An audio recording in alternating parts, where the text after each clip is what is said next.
Assalamualaikum warahmatullahi wabarakatuh. Kita akan teruskan lagi dengan PDPR Sains hari ini dengan topik ialah 5.2 larutan dan keterlarutan. Kita dah habis 5.1, kita teruskan dengan subtopik seterusnya. Okey, dalam larutan dan keterlarutan ni kita perlu tahu kuasai 3 benda, iaitu zat terlarut, pelarut dan larutan. Jadi banyak kita akan gunakan perkataan ni, jadi awak jangan confuse. Okey, zat terlarut ialah bahan yang melarut dalam cecair. Benda-benda yang larut dalam air. Okey, pelarut ialah cecair yang melarutkan bahan. Okey, dan larutan ialah campuran zat terlarut dan pelarut. Okey, zat dia sebenarnya ni dia gambar dia tukar ni. Okey, zat terlarut ialah contoh di sini ialah gula. Okey, pelarut contoh di sini ialah air. Jadi apabila air campur dengan gula, dia menjadi larutan air gula. Jadi bila cikgu sebut gitu, jadi awak boleh nakak lah. Hot ni benda asas yang penting untuk topik kita. Jadi ada 3 jenis larutan, iaitu larutan cair, larutan pekat dan larutan tepu. Kita tengok kepada larutan cair. Dia maksud larutan cair ni ialah pelarut banyak. Contoh air lah sini, air sini banyak. Zat terlarut sedikit.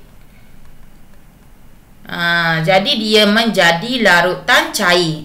Jadi bila larutan cair, kita boleh melarutkan lebih banyak zat terlarut. Maksudnya kita boleh tambah lagi zat terlarut supaya dia larut lebih banyak. Okey.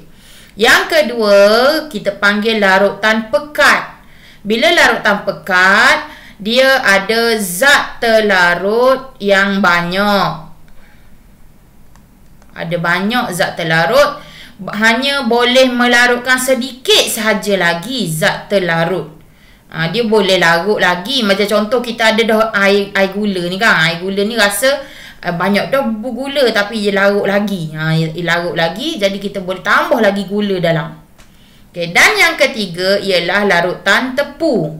Larutan tepu bermaksud zat terlarut sangat banyak sampai dia sudah tak larut lagi. Sudah tak larut dah dalam air. Okay, jadi zat larutan tepu ni tidak boleh melarutkan walau sedikit pun lagi zat terlarut. Jadi kita tambah lagi gula kan. Sampailah kita kacau. Ada seumur dah sini. Walaupun kita panah ke, kita ni ke, air sama banyak air contoh 100 ml saja. Kita dah tambah lah air banyak. Sebab kalau tambah air banyak, bolehlah zat terlarut banyak lagi. Tapi kita sama. Yang ni pun 100 ml. Ini 100 ml. Ini pun 100 ml. Jadi kita air sama banyak, zat terlarut saja. Hak larutan cair kita bubuh sikit. Jadi dia boleh melarutkan lebih banyak lagi. Larutan pekat kita bubuh banyak dah zat terlarut, tapi masih boleh larut sebab kita tak nampak ada sisa. Okey, kalau larutan tepu, kita bubuh sangat banyak sampai dia sudah tak boleh larut dah, tinggal sisa-sisa zat terlarut bawah ni. Jadi dia tak boleh nak larut dah. Okey, jadi itu kita panggil larutan tepu. Kenapa dia berwarna biru? Sebab ini contoh dalam eksperimen di sekolah, iaitu larutan kita gunakan serbuk kuprum sulfat. Jadi kita tambah mula larutan cair, tambah sudu. Lepas tu 2 sudu, 3 sudu, 4 sudu. Jadi banyak. Okey, sampailah dia tidak larut lagi. Jadi kita kira berapa sudu kuprum sulfat yang diperlukan. Ni untuk eksperimen. Okey. Yang seterusnya, beza antara larutan dan ampaian. Okey, sesetengah bahan memang tidak larut di dalam pelarut. Bila contoh bahan ini dicampurkan dengan pelarut, ampaian akan terbentuk. Contoh yang diberi di bawah ialah air campur tanah. Tanah ni kita kata zat terlarut. Okay, air ni adalah pelarut. Jadi bila kita campur dua, dia larut tak? Dia tidak larut. Jadi bila dia tidak larut, dia akan membentuk ampayan. Maksudnya ampayan ni adalah cecair yang di atas. Ini tanah yang tidak larut. Ini sebenarnya ni bukannya ni tau. Ampayan ni sini, ampayan. Okay, tanah yang tidak larut ni, ini adalah cecair dia lah, air dia. Okay, campuran air dan tanah membentuk ampayan. Dia terbeza. Okay, kalau nak ubi contoh yang lain lagi adalah air campur dengan tepung gandum. Okay, memula awak kacau dia kan. Kacau nampak macam larut je. Tapi bila awak biarkan dia, lama-lama dia akan tinggal ada dua lapisan yang terpisah. Dia tidak akan larut tepung. Tepung duduk di bawah. Dia tidak akan larut. Tinggal air duduk atas. Okay, itu adalah ampayan.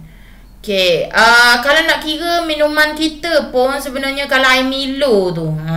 Kalau air Milo, awak tengok memula bila kucar tu, nampak comel. Tapi bila biarkan, dia ada satu zat terampai yang kita tinggal, yang ada mendakkan. Oh sorry, ini nama dia mendakkan. Okay, kejap. Ini mendakkan. Ini betul lah ampayan. Okay, yang terampai duduk atas. Okay, jadi apa beza? Ini adalah jadual perbezaan antara larutan dengan ampayan. Kalau perbezaan, cara awak nak cerita ialah awak kena cerita kedua-duanya. Contoh, berikan satu perbezaan antara larutan dengan ampayan. Jadi awak kena ceritalah. Kalau awak cerita maksud dia, larutan ialah campuran jernih yang terhasil apabila zat terlarut larut dalam pelarut. Okay, kalau contoh awak nak khabar, larutan ialah campuran jernih. Manakala ni cara nak sambung. Cara nak sambung dalam soalan periksa. Manakala ampayan ialah campuran keruh. Dapat lalu satu markah. Okay, tapi ini adalah jadual perbezaan. Saya bacakan dulu.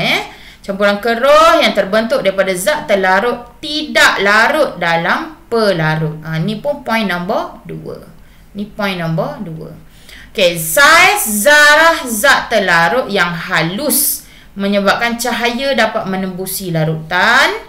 Saiz zarah ampayan yang terlalu besar menyebabkan cahaya tidak dapat menembusi ampayan. Hak ni kejap lagi cikgu cerita. Okay, larutan tidak meninggalkan sebarang sisa ketika dituras. Ampayan meninggalkan sisa apabila dituras. Apa tu sisa? Apa tu turas? Contoh gini. Okay, ampayan boleh diasingkan melalui penurasan. Kalau dalam makmal ni kita letak bika, ada contoh ginilah. Dia ada corong turas. Kita letak kertas turas dalam dia. Kita pun tuang ampayan. Jadi cecair dia akan masuk ke dalam, sisa-sisa dia tertinggal di sini. Ini yang kita panggil penurasan. Okay, contoh ada di sebelah ni. Contoh penurasan dalam kehidupan harian ialah mengasingkan serbuk kopi dari air kopi. Air kopi tinggal di bawah, serbuk duduk di atas.